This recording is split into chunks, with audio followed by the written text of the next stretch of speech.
ئەمە وەکو ڕێکخراوی داکۆک و ڕێکخراوی حەڤەی شوبات و چالاکوانێکی سەربەخۆ لە نیو کاسڵ توانیمان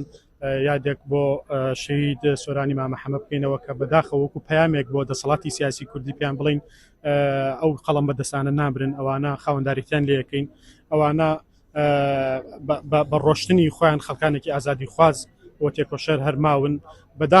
بەداخەوە کە هەر لەم ڕۆژەیە کە ئێمە یادی شەهیدی قەڵەم سۆرانی مام محەممەدمان کردەوە، هەر ئەمڕۆ ڕۆژنامەنووس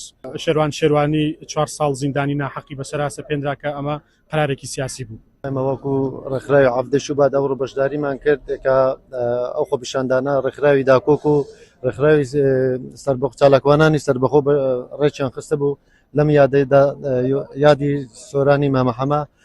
هەر لەم ڕۆژەوە بە دەسەڵاتداران دەڵێن هیچ شەهیدێک نامرێ، شەهیدان هەمیشە جێگای شانازی و مێدی گەلێکن، ئێمەش هەمان ڕێچکە و ڕێگەی ئەوان دەگرینە بەر و ئەمڕۆ چالاکوانی وڵاتی بەریتانیا لێرە کۆبوونێتەوەوانێک کە ئەمڕۆ 15 ساڵ تێپەڕ دەبێت بەسەر شەهید بوونی سۆرانی مام محەممەد قەڵەم بەدەستێ بوو کە دژی ئەو دەسەڵاتە وەستا بوانێ. ئێمە پەیامێکمان بۆ دەسەڵات هەیە دەڵێن ئەگەر ئێوە یەک قەڵەم بشکێنن سەدان قەڵەم لە دایک دەبێتەوە. هاوکاتیش ئەمڕۆ لە دادگایەکی حکمی بنەماڵەدا 4 ساڵ زیندانیکردن بەسەر شیروانی چالاکوان و ڕۆژنامەنووسی ناوچەی بادینان سەپێنراوە. ئێمە بەتوندی ئیدانی ئەو کارە دەکەین و ئەم بڕیارە بە بڕیاری حکومڕانی بە بڕیاری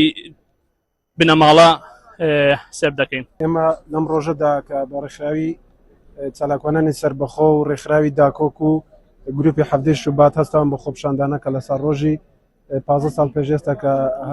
دەسەڵاتدارانی هەرێم هەستان بە شەهیدکردنی سۆرانی مام محەممەد تەنها لە پێناو درکاندنی ڕاستیەکان و کە لە پێناو خەڵکی میلەتی هەرێمی کوردستان ئەم کاری کردو بەداخەوە ئێمە دەمانەوە بژانی بدرێتە دادگا بە زوودترین سزا بدرێت.